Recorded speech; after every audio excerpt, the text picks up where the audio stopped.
and welcome back to the 2017 DreamHack Austin Hearthstone Grand Prix. Today is day number 2. Yesterday we saw over 200 players from across the world battle it out in 6 rounds of Swiss.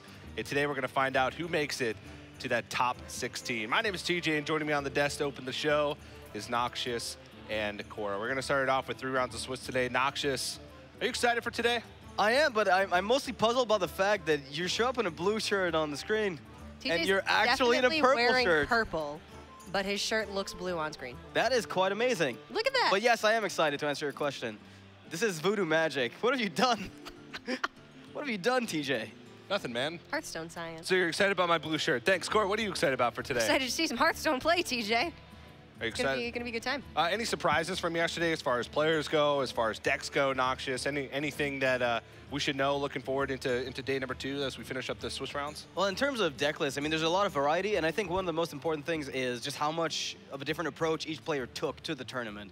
We expected to see some very similar lineups. A lot of people favoring aggro, but as it turns out, a lot of people are going for the full control lineup. Other ones are just hedging their bets in the aggro ones, and it seems like so far, control is doing a much better job overall. Yeah, Cora, for you, have any decks stood out to you as being decks that are sort of the ones to watch? At least for today, moving forward to the top 16, decks that just seem like they're above the rest of them, or lineups that seem like they're above the rest of them? We've been seeing a lot of Murloc Paladin, like really aggressive Murloc Paladin, I think, which really surprised me. I was expecting more mid-range builds, certainly with Murlocs, but not Bilefin Tidehunter and Murloc Tidecaller, really. So that was a bit surprising. I think I'm going to keep an eye on that. But like you were saying, control lineups have really been standing out as being very strong. I think far stronger than a lot of people expected. Yeah, and talking about some of the players coming in that are the players to watch, the players that are 6-0, the players that are 5-1, some of the players that are the ones to watch moving forward into the final rounds of Swiss to make it into that top 16. Yesterday we saw Dog at a 6-0 score. So Dog, I don't want to say making a comeback because he never really left, but it's always you know, refreshing to see those consistent players. And there's the full list of the top 20 currently in the standings. Keep in mind, we cut at top 16 after 9 rounds of Swiss. So 5-1, 6-0, that's where you want to be at this stage of the game, Noxious. Yeah, and again, 5-1, there's still a few rounds to go, right? With 3 rounds to go, all these 5-1s are not going to end up necessarily in the top, clearly. And because the cutoff seems to be that only a few of the 7-2 scorers are going to make it through, a lot of the players you see here are not going to make it. Which is slightly unfortunate for them, but there's also the whole tiebreaker coming into account. In this spot, though, I feel like a lot of the players that we see in the 5-1 are familiar faces, right? Not too many names we don't recognize. Just going to show that through the Swiss format, which is arguably one of the best competitive formats, you oftentimes see the cream of the crop basically at the top. Yeah, so some notable names here. Reynad still floating at 5-1. Pretty much Team Tempo Storm. Eloise, Just Saying, Trump, and Reynad, all that 5-1 score. VOPS, the one player missing, as well as Frodan, who didn't quite make it through the Swiss stages yesterday, dropped out at 3 losses apiece. But floating at the top there, Ryder, who's a gamer sensei coach. He's also sort of a streamer who's trying to make a little bit of a name for himself. He's floating at 6-0. Mr. Lego, he's a player from Australia coming all the way over here. He's floating at 6-0 as well. So definitely some names that are up there that we don't know. But today should be a great day to have some known players make it through, but also have some players make a name for themselves by getting a top 16 at a big event like this. I always love seeing breakout players really come in unexpected and push to the top of the pack. I think we actually saw that with TerrenceM last year at DreamHack Austin. He got second to Chalky, but he put himself on the map. Now he's at 5-1. We're actually going to see him in the first match of the day. Yeah, that should be an exciting one. TerrenceM going up against Deathboose in the first match. Deathboose, a player from Sweden. He's here with one of his teammates, Boston, who you might have known from the Hearthstone Championship Tour. Deathboose is actually the 2016 Nordic Hearthstone champion and the 2016 national champion for Sweden. Oh, wow. So, arguably one of the best players from Sweden, at least based off his results, and that's a really strong country for Hearthstone with Orange, Powder, Show, all those players, naming players from the Hearthstone Global Games team. Who? No, I'm kidding. Oskaka's still floating around there too. Oskaka's competing. We actually had all 3 world champions competing in the Swiss round. Except Artosis, of course. He does claim he is a world champion, and we will grant him that. Technically, he was a Hearthstone Invitational champion. Yeah, it was the first world championship of sorts. Yeah, but just to give you guys a little bit of context, last year, I believe at DreamHack Austin, it was a clean cut for the 7-2s in the top 16. like number 17, I believe, was 6-3. This year, I think the field is a little bit bigger, so we're going to have some 7-2s that get cut. But there will be quite a few, I believe, that make it in. I don't know the exact number. There's going to be like 4 or 5 or something that make it in. So the players with 2 losses can still make it in, especially with good tiebreakers. So don't count them out yet. Yeah, so even if somebody loses here in the first round of the 3 that we have to play today, it still doesn't mean that they're going to be out. One of the things that I want to see come out today is whether or not, we talked about lineup diversity, but if at the very top of the Swiss round, we're going to see a lot of similar lineups, right? Some of the similar classes coming up or not. Some people elected not to bring Rogue to the event, which some people call kind of a dubious choice. Yeah. But it's worked out for some of the players involved, right? Like we see Reynad with his lineup as well, not really getting too much of a problem through that. Yeah, he's been just tearing his way through this tournament. We saw him on stream twice yesterday. He didn't do quite as well the second time as he did the first. Unfortunately, lost his set to Dog, but really his Quest Warrior was performing incredibly well. And we've seen some really good performances from Priest as well, which I personally did not expect. Priest seems a bit middle of the pack right now, but its consistency, I feel, is really shining through. And in a last hero standing format, it's something that you can bring and attempt to really target a lot of the field. Yeah. A few players rocking and doing well with Hunter as well. A lot of the 5-1 players. Trump is one of the players with Hunter in his lineup. Hunter is a deck that a lot of people, talking with some of the players when they were going through their testing, Hunter was a deck that a lot of players said, well, we eliminated Hunter from our lineup early because we didn't feel it was consistent enough. But there's been players that have landed on lists. If you curve out with Hunter, you can do some crazy stuff. I mean, it is hard to beat a Hunter that goes 1 drop, 2 drop, 3 drop, 4 drop, because they can scale up that curve real nice. Yeah, and one of the things about the format as well, being last hero standing, means that when you get those consistent openers, which Hunter actually does given the amount of 1 drops they run, you can oftentimes just sweep with that deck, or at least get 2 wins. And if that's the case, then suddenly they're narrowed down to 1 deck, which one of your remaining 2, if you lose the 3rd match, is going to be able to beat, usually. Yeah, there's a lot of decks with huge blowout potential, huge sweep potential in LHS.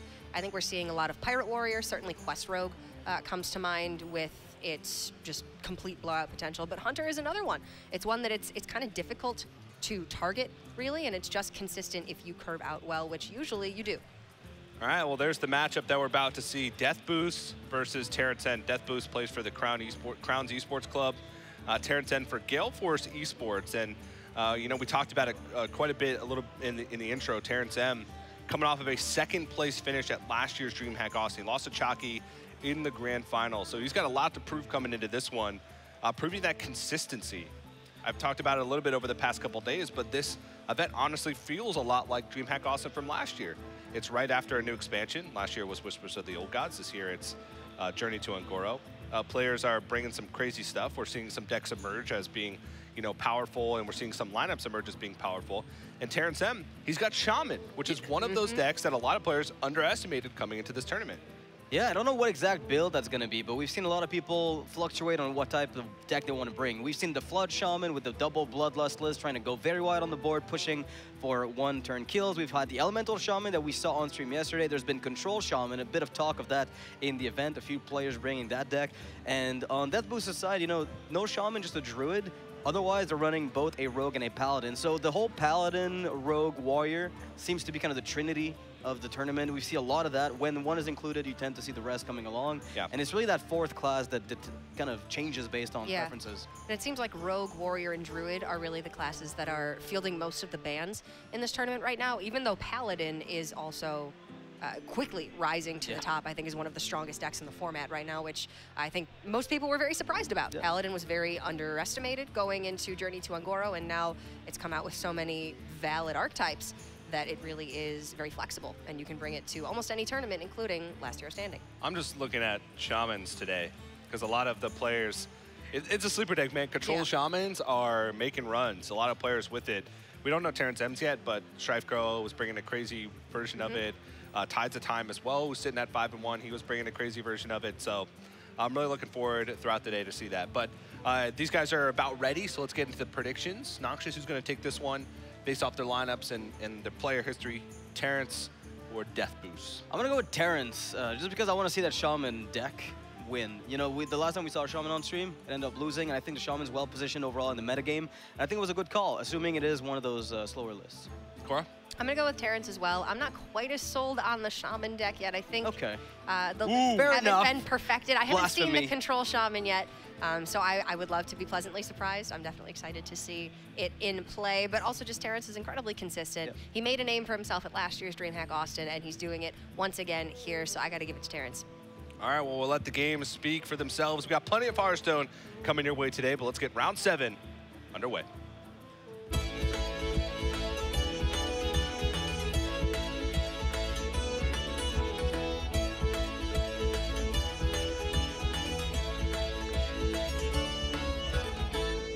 Round 7 is about to get underway here at the DreamHack Hearthstone Grand Prix in Austin, Texas. My name's Cora, and I'm joined on the desk by Noxious. We have quite a match to get underway. It's Deathboose versus TerrenceM. Terrence, second place at DreamHack Austin last year, lost to the champion Chalky, whose record, I believe, is at 4-2 right now. So his tournament life is on the line, but Terrence is flying high, and he's got a Shaman deck.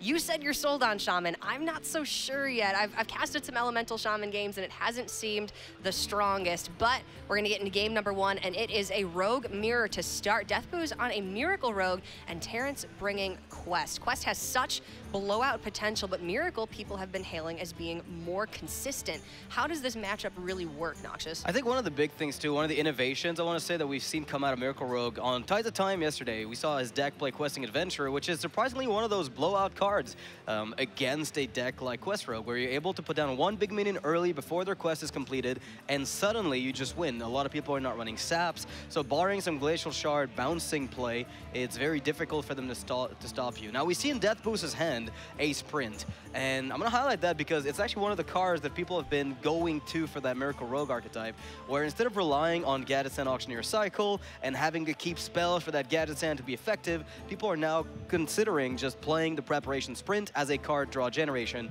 instead of relying really on that, I don't say gimmicky, but more situational Gadget Sand. Yeah, I mean, you lost Conceal. Conceal moved to the Hall of Fame going into the standard meta rotation now, so naturally Gadget Sand's a little bit weaker. You also lost Tomb Pillager, which the coin generation from that was always very helpful in moving into your Gadgets in turns. So Sprint is just a little bit more reliable now, I would have to say. It's definitely still personal preference whether or not you like Sprint or Gadgets and Auctioneer, but Deathboose is going to go with the Sprint, and I'm excited to see if it's able to work out for him. Also, the Vilespine Slayer in hand, you're just running less spells than you used to, less cheap spells. Yeah, I mean, you do not rely on backstabs and eviscerates to clear out the board anymore. You've got a 5-draw that does that for you. It's an Assassinate on a body, yeah, which if you pair it with a preparation play is oftentimes amazing.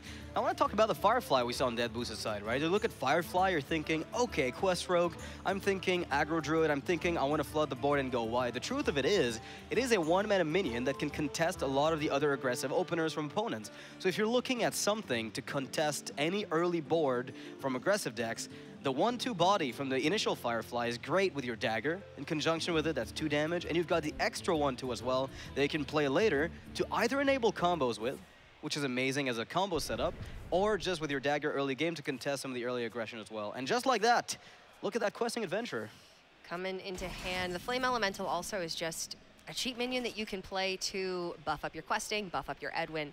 So you just need more cards, you need cheap cards, you need to contest early aggression from Pirate Warrior, from Aggro Druid, and the Firefly is one of the best ways to do it. So the early Sprint is going to net Deathboose 4 cards, and now he's got greater card economy than TerrenceM, but Terrence, I doubt, is very worried about that. The Quest Rogue is essentially playing their own game for the first 4 or 5 turns of the game, and then once you finish Caverns Below, you get the Crystal Core, then the game really starts.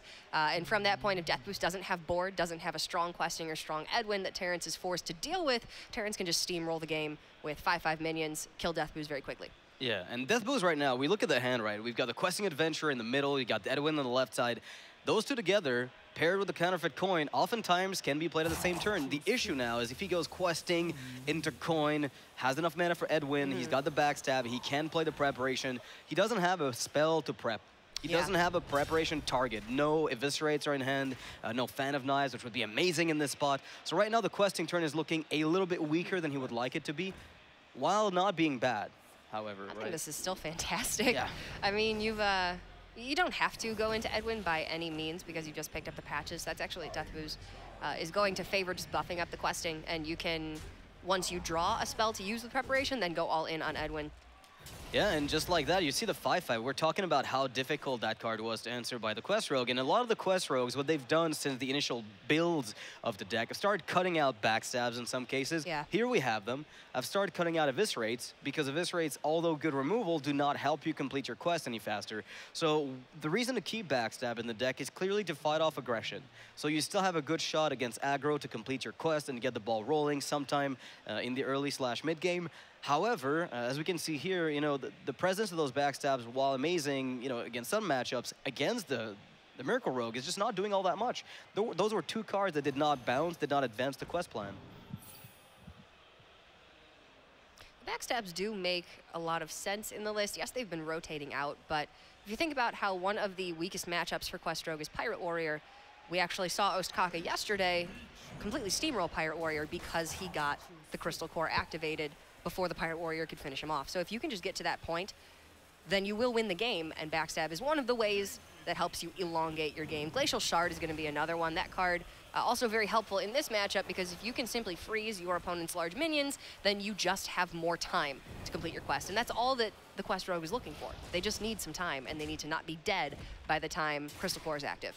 Yeah, and TerrenceM here giving himself an out to maybe find an extra bounce to play the Firefly, and then replay it with a bounce with the preparation that would make the minions on the board 5/5s, and just from there, you know, carry him onwards to the quest completion. So there are possible quest enablers next turn for Terrence. On Deathboose's side, though, a big Edwin would be quite good. You almost don't want to let the Glacial Shard live no matter what, because that thing can be returned to the hand and then maybe freeze your minion. But at the end of the day, I guess, if they bounce that, then their quest completion is slowed down. Okay. I guess we're going for the Coin Edwin after the Vile Spine Slayer. I like this. It clears off the most minions on board while putting the most pressure as well. 3/4 body's not great, but it's something that maybe you get a couple of trades out of if Terrence can't finish up the quest this turn. And even if he does, I mean, how much damage could he realistically push? Because you are pushing, at the very least, the Leroy damage plus the questing. So we're looking at about, what, 25 damage next turn? This is a lot of damage coming from Deathboose next turn. This is pretty dang good, because you got Shadow Step in hand with Leroy as well, so I actually don't think there's anything that Terrence can do. You can prep out Crystal Core. Play the board. Brewmaster trades with the Vile Spine, then you've got 17 on board, but then Leroy's Shadow Step comes down, buffs the questing 3 more times if you get to play the Leroy again. You don't want to give them 5/5s with the Whelps, though, right? Yeah. That's one of the issues that you have to consider in this spot. But I mean, if you're just killing them, the Whelps don't matter. So no, here Terrence is going to remove that questing adventurer. It's the most pressing threat on board, and wisely so, because I believe he was dead if he had not done it, at least by next turn. Leroy's Shadow Step would have been too expensive this turn. And look at that, prep sprint, another sprint play during the game. Usually you don't tend to see the double prep, double sprint this early, but in this case that helped Deathboose just get additional tools to fight off the 5/5s and close out the game. He's got the Shadow Step ready whenever he wants it. He can always bounce the Vile Spine to clean up the 5/5s. Keep the Edwin as the sole means to end the clock. He knows exactly what TerrenceM has in his hand. He's got only the little Flame Elementals that came from the Fireflies. So Terrence would have to draw one of the sickest cards ever in order to finish this game off.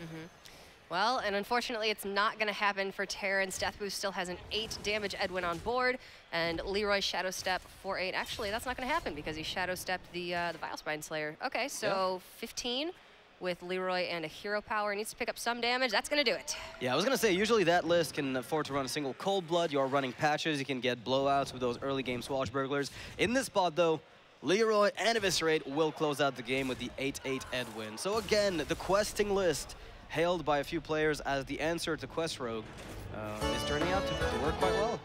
Yeah, the Miracle Rogue list, with the addition of the questing adventurers, obviously, just is able to put on so much pressure early on that the Quest Rogue can't actually kill the Miracle Rogue with enough time. So game 1 going over to Deathboose. Fantastic showing for the Miracle Rogue, better than I think we've been seeing thus far. It struggled a little bit on the first day, and the Quest Rogue was looking very, very powerful. But here I think this is more of what you expect, really, from this matchup. Yeah, one of the things, too, that I like to see is kind of the cyclical way in which the Rogue decks are evolving, right? We had Questing Adventure as a staple of Miracle Rogue with Gadgets, and now people are saying, okay, we need to bring back the questing. The early builds after Ungoro of Miracle Rogue did not include it. They preferred to run the whole plant package, you know, rely on the Gadgets and Auctioneer, just stick to the usual game plan. In this pod, though, they're reverting to questing, and that might force Quest Rogues to start looking at sap. Well, it is something that they certainly don't want to do. So if you put them in that uncomfortable position, then maybe they're forced to react, and I don't know, then we see a meta change. Yeah. It's always exciting. Cycle. All right, but this is going to be Terrence's Shaman trying to counter Deathboose's Miracle Rogue. We also saw 2 prep sprints for Deathboose in the last game, which just gave him such card economy, really moved him even closer to be able to winning that game faster. So I think that had a large part in why he was able to close out the game so quickly, whereas Gadgets and Auctioneer would not have been able to do that. So this is interesting. We see Terrence's opening hand. It's got the Hex, it's got the Tar Creeper, it's got the Maelstrom Boral, the Volcano. These are all cards you could find in a typical elemental mid-range deck. They are. However, they could also be indicative of a control shaman. That is another one of these decks that could be considered. So I see Aya Blackball here, and I'm thinking, okay, we're going Jade Elemental mid-range, or we're going crazy with Spirit Echo and Aya Blackball. That's been a thing in this tournament so far, off stream clearly, but it has happened. I don't know, Noxious. It sounds pretty wild. I like it. I like to see decks that you tend to underrate in the last hero standing format come out on top. And I think Spirit Echo is one of those cards that when people evaluated it, started comparing it to Blood Warriors and Sudden Genesis and Echo of Medivh, they said, so who wants to really return minions to their hand? Rogue tends, you know, they tend to like that. So why are you giving this to Shaman? What does Shaman care about this? Well, as it turns out, Shaman has a lot of value generators. They can play the Servant of Kalimos to get the Spirit Echo value, get themselves an extra Servant of Kalimos trigger to bring out some of the bigger late game elementals. We've got a lot of good cards in Shaman that you're happy to Spirit Echo, and in the Jade package, get an extra Jade Spirit, get an extra Aya. All those things combined can really lead to overwhelming value generation by the Shaman. Well, and just the fact that Shaman, if they're not running Bloodlust, doesn't really have a clear... They don't have a clear goal. They don't have a way to kill their opponent. So you're going for strict minion quality, minion generation, and Spirit Echo is definitely a way to actually close out the game just by outvaluing your opponent. So Deathboose actually picked up the Wind Speaker off of Shaku the Collector. With double Cold Blood in hand? That's pretty gross. He went with the Coin Vile Spine, though, because you need to get that Tar Creeper out of the way before your Shaku can actually hit something and live again. I'm not an expert, but I like the whole idea of Wind Speaker, Cold Blood, prep Cold Blood on my Shaku, get 2 card draws off of it, go phase for 23. Man, oh I'm okay with that line of play. I think that's pretty dang good. You're expecting about 4 damage from each of these Cold Bloods to hit. Now you're automatically getting 8 and 2 extra cards in hand. Plus you've got Leroy on the next turn. Yeah, I don't see any reason you don't do this. So welcome to Swashbuckler Land, where the Rogue is allowed to get Wind Fury on a minion that generates card draw and does it as early as turn 5. Gets 2 things from below. The glitch in the Matrix. Oh man, Swashbuckler Land would be a great place for some and miserable for others. I don't think Terrence is enjoying it too much by now. You do not expect Miracle Rogue to put you on a clock this quickly. And now Terrence is down to only 6. If he does not put up his own taunt and remove the entire board this turn, he's dead. So Volcano seems like an easy clear, but Leroy in hand for Deathboose. We know that Terrence needs to clear board and also protect himself some way. Yeah, I mean, if you kill the Shaku and you play the Genu Water Speaker, then you're up to 12. You're healing for 6, leaving 6 on board. You're effectively doing nothing, and you're still dead to Leroy. You could roll Stoneclaw Totem with the Genu. I think that might be Terrence's actual only way to survive. So here's the question. If you're in TerrenceM, like if you're in his shoes, do you assume that you have to play around Leroy, or do you just say, all right, he's only drawn so many cards.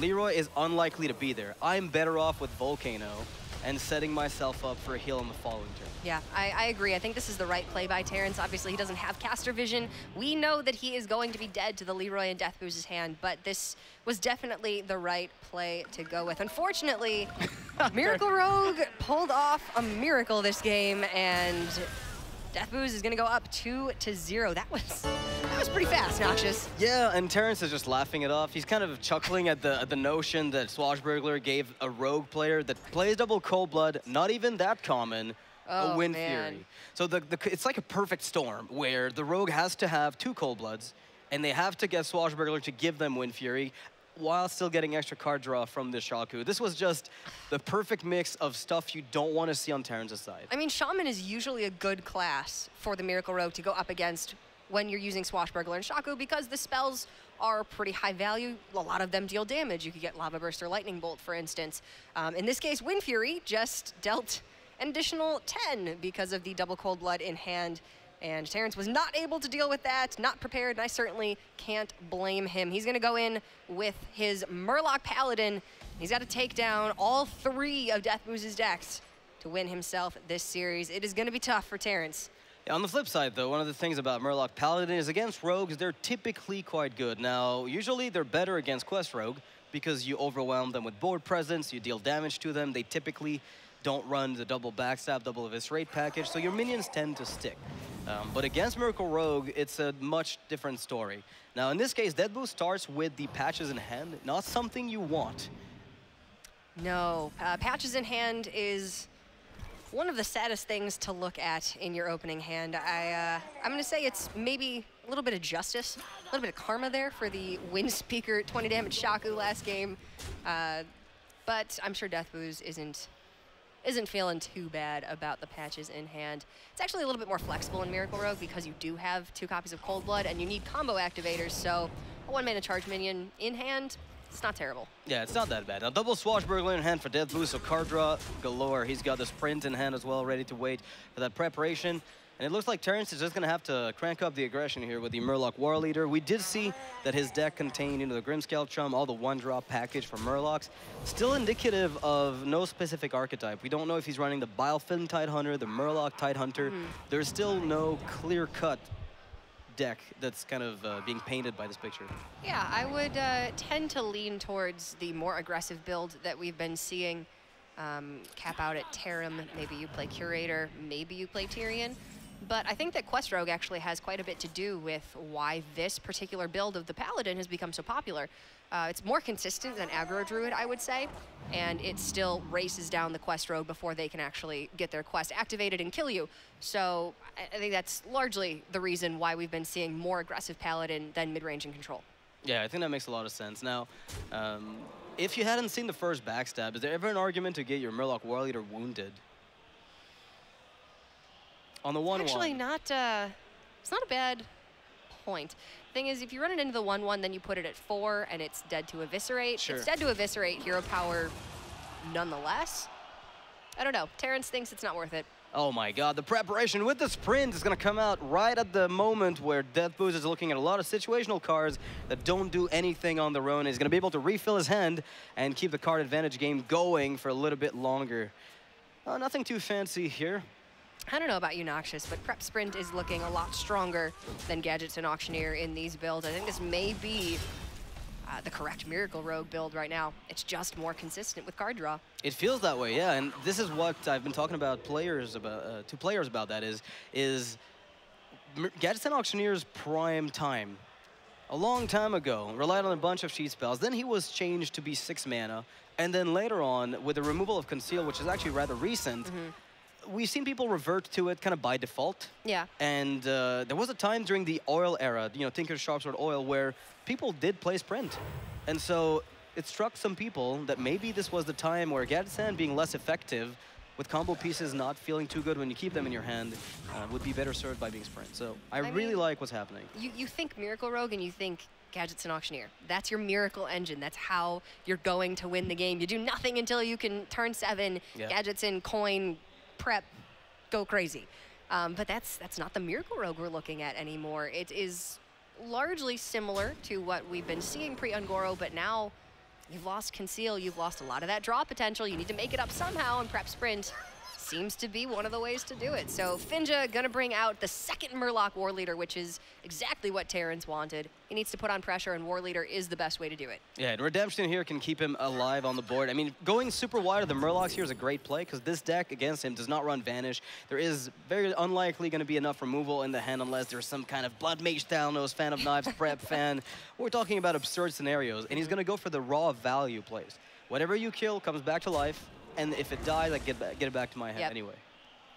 It doesn't look like Deathboose has anything to do here. The Miracle Rogue finally going to fall in the face of Terrence's aggressive Murloc Paladin deck.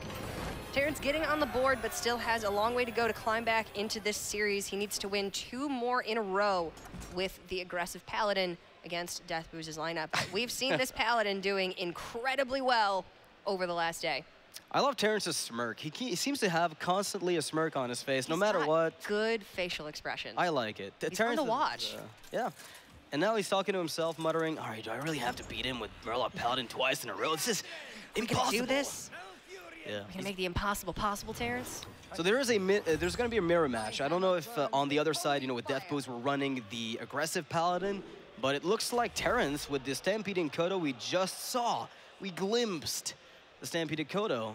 It looks like it's got some of the mid-range package sprinkled in there, and up against Aggro Druid from Deathboose, a deck that aims to develop very wide on the board, set up Power of the Wilds that will be back-breaking for the opponent by buffing a wide array of minions, and then cleaning up the game with a Savage Roar. And with the addition of Living Mana, I think this deck finally has a fighting chance against a wide array of the decks in the meta. Yeah, if you can get down a really nice Living Mana on turn 5 or 6 and follow it up with Savage Roar, you can kill pretty much everything in the format right now.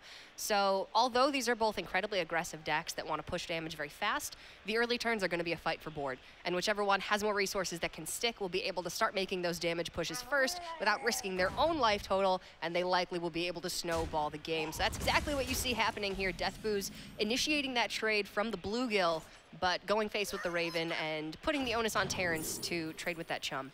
And this is an insane turn, by the way, by Terrence. The Grimscale Chum buffing the Hydrologist instead of buffing the Bluegill Warrior, for instance, really changed everything, because a 3/3 is kind of hard to shake off if you're Deathboose. This minion doesn't seem like much, but it's probably going to be a 2-for-1, or it's going to force an awkward hero power or swipe cleanup at some point, and that is exactly what Terrence was looking for. Picked up also one of the best secrets against that deck with the ability to stop any incoming aggression. I feel like that just says so much about the aggressive Druid deck that a 3/3 Hydrologist has the power to just shut down the early game. Nothing is going to have naturally more than 3 health from the Druid, and then you're looking at Power of the Wild and Mark of the Lotus to buff all of the minions on board, but you need that wide start. You need that in the early game to be able to get to that point and really pressure your opponent. And Deathboose right now just doesn't have it. Terrence has higher value cards. Deathboose doesn't have much. Yeah, and just looking at this, you see Deathboose, he's got 1 card left in hand. And on Terrence's side, we've got the Hydrologist, which generates an extra card, so it's generating more and more value as time passes. Sunkeeper Tareem, which is great. Bluegill, it can be used as removal if you're in a pinch. And then later in the game, we've got Spiker Steed in the hand waiting to spawn a 2/6 with Taunt on top of a buff on a minion. Terrence is looking in command of this game so far. This Paladin deck is just so strong. It looks like, from the mulligans we've been seeing from Terrence, that he's running pure aggro, because he's been getting the openers that he wants both games so far.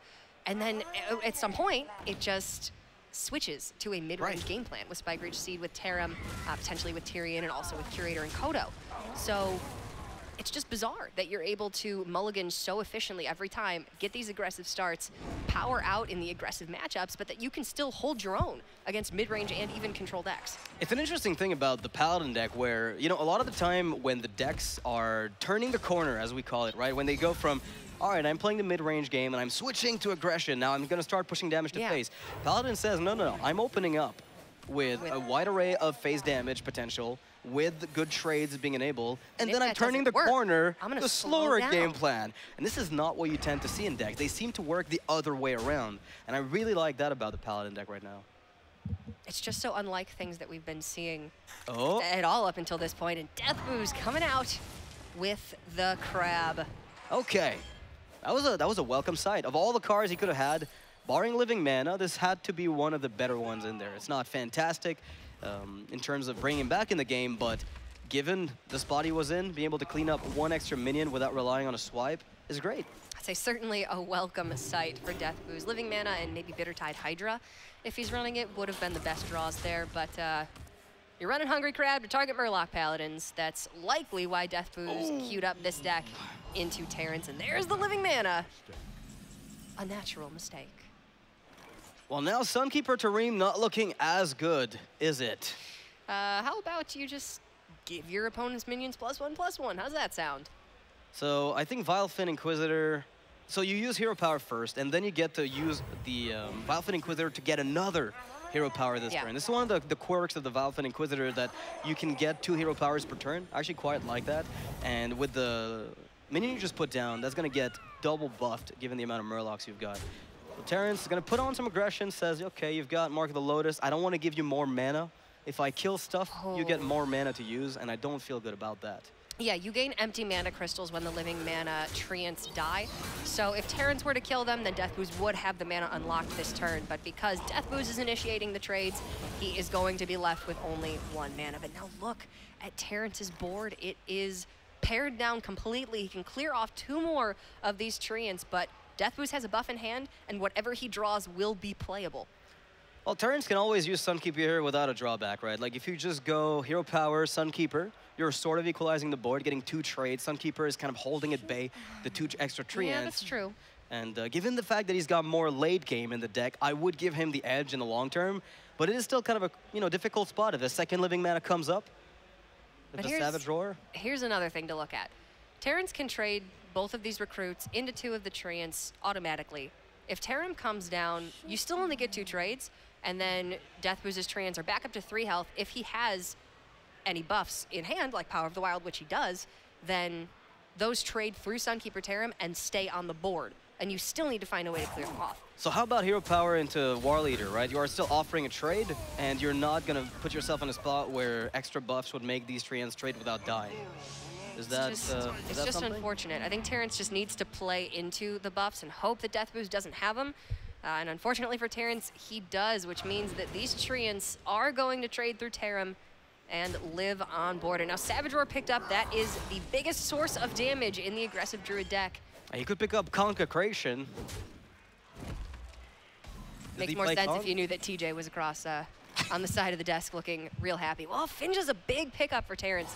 He needs to find a way to get back on board, and this is going to be one of the best ways to do it outside of Curator in his deck. Yeah, Finge is really good just because of the fact you've got the War Leader in hand, so you can always buff those Murlocs up out of trading range if that were even a thing. But Deathboose, I'm going to call it here, needs to have a second Living Mana to really get this game solidified, get a second wave of damage. Because once you're at 10 mana, Living Mana takes 7. Yeah. You have 3 mana left over, and then you get an extra 1 naturally. You can pick up Savage Roar, maybe with Mark of the Lotus #2 if that comes up. But at this point, he is absolutely looking for a second Living Mana. Yeah, this is not over yet. It looked like with that first Living Mana pickup, Deathboose took the lead, but now Terrence is coming back. Gonna have 2 additional Murlocs on board, and now 4 heal plus 2 minion removals with the True Silver. This is looking really good for Terrence. Yeah, Terrence is taking control of the board. Finch, one of these powerhouses, right? I feel like it was underestimated for way too long until we started seeing players in Rogue going Finch package, played in every deck afterwards, try it out even in Hunter.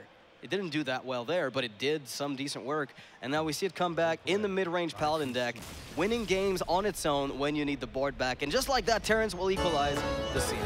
He is fighting his way back into the series, 2-2. The winner of the next game will take the match and move up to a 6-1 record, putting themselves in a really great position to break into the top 16 and make the cut that we will be casting later on today. And of course, we'll find out our winners of this tournament tomorrow. The aggressive Paladin looking really strong. The Druid had its peak with Living Mana, but wasn't able to follow up after that. And the Paladin just has that point where it starts hitting 6 and 7 mana cards, and it's just really hard for the aggro Druid to keep up at that point. Well, Terrence will have a mirror match, at least against another Paladin. Now the question is, are they running very different decks? And it looks like Terrence, with the Crazed Alchemist, is keeping one of those interesting tech cards, I guess, in the matchup. We've seen very aggressive Paladin decks include Crazed Alchemist to negate Doomsayers and other similar cards. It also helps you negate a Tareem, sets your minion to 3. You swap the Tareem down to 7/3, then kill it with 1 trade. So that card has had some interesting applications in the matchup, but there won't be a prime target for this. Not here at the very least. I think I've actually yet to see an aggressive Murloc Paladin mirror on stream. Well, I would say that a lot of it comes down to who gets the first wave of buffs, right? If you can get Cold Light Seer first, that's a huge deal. And based on Terrence's hand, he's got the double Cold Light Seer, and he kept Finja in the mulligan. We need to highlight the fact that he kept it, as opposed to throwing it back and relying on it later. He knows that this matchup is about swing turns, and you will need swing turns with the Finja to close out the series. Finja is going to be one of your biggest power spikes in this mirror, so naturally keeping Finja in the opening hand, yes, it's a little bit heavy, but you're running so much early game that you're likely to curve out well, even when you keep a 5-cost card in your opening hand. Deathboose has the Finja as well, so this is going to be a battle for the board early on, as most aggressive mirrors usually are. Yeah, and I kind of like the decision here by Terrence, right? There's not too much offered to him, but by playing the first Cold Light Seer and keeping healthy minions going to turn 3 with the coin, that means that he's likely to have a leftover minion for the Blessing of Kings to be targeted with. So whatever is going to get buffed here can find really good trades, and the 3-1 is no longer going to be an issue. Although I guess we could see a bit of a different line here, given the fact that the play by Deathboose here being so slow is giving Terrence some breathing room. This is actually really nice for Terrence. He needs to go pretty much as wide as he possibly can. Unfortunately, he's playing into Consecration a little bit, but I don't think that's something that you can worry about just by the nature of playing this deck. Yeah, and so the first guy with a Finja down usually finds himself in a good spot, and there's a very good chance here, and this is going to sound, you know, kind of grim for Terrence, but that Dakota is able to just get a kill on that Finja. 33% is decent odds. Well, and if you Finja into the Inquisitor and pull out a buff plus Bluegill, then maybe you can make your odds 50-50. Let's see. That's true. You can always get Bluegill plus War Leader. But Bluegill plus Chum. It's not going to be quite enough, but you still have a chance to hit the Finja. And not quite the target you were looking for. So Terrence still in this game. I think if the Finja had died, we would be talking game would be about a very different game. over, I believe. Ooh, now we can guarantee a kill on the opponent's Finja. And then we get 2 Murlocs that we can buff with the Gentle Megasaur, in addition to what is on board already. That's an interesting spot. Do you ever just kill the enemy Finja with your 2 Murlocs instead? And simply play a Murloc and Cold Light Seer? I feel like that might be a better way to seize the board. It's possible. You want to play around Consecration as much as possible. You don't know that your opponent has it at this point. Whoa. But I think Megasaur, if you can get Divine Shield or +3 health, is going to be just as good. Slight mistake. How about Wind Fury? Okay, Finja attacks twice now. I think that was a slight mistake not using the hero power first. Oh no, he's getting to attack with Finja, which was the idea, and now floods the board with a double Murloc. Okay, fair enough.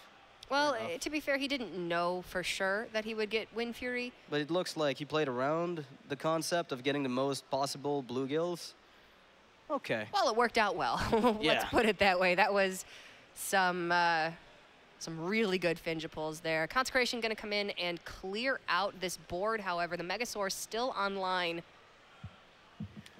Yeah. But in one fell swoop, pretty much all of Terrence's board is just gone. Yeah, this is why you play Consecration in the matchup. It helps you in the mirror match really just reset the board to your advantage, but it still doesn't guarantee anything, which is one of the things we've seen happen when there are so many health buffs in the deck. We're talking War Leader. We're talking about the possibility of Cold Light Seer. It's a little bit more awkward, and Consecration starts falling off in value when you get to Sunkeeper Tareem turns. It's kind of awful against the Tyrion late game, Stonehill Defender and whatnot, so it's not always going to be something you win with. Oh, I don't know about this Noxious. Terrence had a fantastic board, but now the Deathboose has been able to remove it so efficiently. He's rolling into Tyrion, and Terrence doesn't have big follow-up. Well, I mean, he could pick up at any point an Aldor if he runs a single copy of it. We've seen that with the Kodo that can be good. But the Tyrion is definitely going to be the biggest roadblock he's going to have to fight up against. Granted, with the Blessing of Kings, he's able to clean up a lot of the stuff that's on the board, but then it becomes a matter of how much value Deathboose can extract from the weapon. Because if you look at the health total of Deathboose, how much face tanking can he really do? That's absolutely true. He's at 16, Terrence at 25, so you need to be very conscious of where that Ashbringer is going, and if Terrence is able to just amass one good push, he might be able to shut this game down. Deathboose has 4 healing with the True Silver. It's going to be close. If Terrence can pick up one big value minion, I think he might have it. Yeah, it's down to, I feel, one last big push. A buff, Spike Ridge Steed, again, another Blessing of Kings. Yeah. Those are big possibilities. Deathboose, with the double Code Lights here in hand, finds them a little bit stranded, as they do not have any other Murlocs to buff. But in a pinch, they can act as, you know, you play them both for 6 mana, then buff them with the Gentle Megasaur, get them Taunt, perhaps, give them Stealth so you can push damage. There are a few things you can do with that. Yeah. Deathboose, I think, feeling a little bit of the pain from not having Vilephin Inquisitor early on. If his recruits were Murlocs instead, it would be a much smoother road for him right now, I think. Just give a target for those Cold Light Seer buffs, extra things that you can adapt with Megasaur. Yeah. Love the decision here to buff the Stegodon, as that minion is forcing an attack into it, and dealing 6 damage is no small thing when you've got the True Silver Champion set up. Oh, it looks like we're fetching a taunt here for Deathboose. We're digging. He needs to find it. And he did. Gets it. All right. Terrence, with the second Blessing of Kings, we talked about That's going to be lethal, Noxious. Yep. True Silver into the Taunted Murloc. Exact game. TerrenceM has completed the reverse sweep with his Paladin deck. Against all odds, and after a really rough few games against Miracle Rogue, Terrence just takes his Paladin deck all the way to 3 wins. That was quite a close one. But ultimately, Terrence was able to put on more damage in the early game. Deathboose had the late game value with Tyrion Fordring and was able to clear off Terrence's Finja board. But when you're down at 16 and you have Blessing of Kings in your deck, eventually Terrence was able to push through and deal that finishing blow. So now TerrenceM going up to a 6-1 record. Deathboose at 5-2. If Deathboose picks up 2 more wins, he still has a chance to make the cut into the top 16. But Terrence is looking very good to maybe have a repeat performance of last year. Yeah, I mean, if he's looking at the top 16, just baseline, that's very, very good. I mean, we don't appreciate that enough, I feel, when people just make to the top 16 in a large event with over 200 players. That is something to be celebrated baseline. So no matter what, with the score that he's looking at right now, that's a step closer to that point. About the series we just watched, yeah, there was a lot of back and forth. There was. But one of the most satisfying things about it, I think, comes down to the fact that each deck had a game plan and was allowed to execute it. As opposed to just, oh, I've got a mishmash of stuff that doesn't work and I don't get to do what I want to. The decks did what they wanted, but at the end of the day, the people with the best resources at the right time, using them efficiently, ended up making it through. So honestly, it's been a great series. That was one of the fastest best of 5s I think I've ever seen that's actually gone to all 5 games. We saw Reynad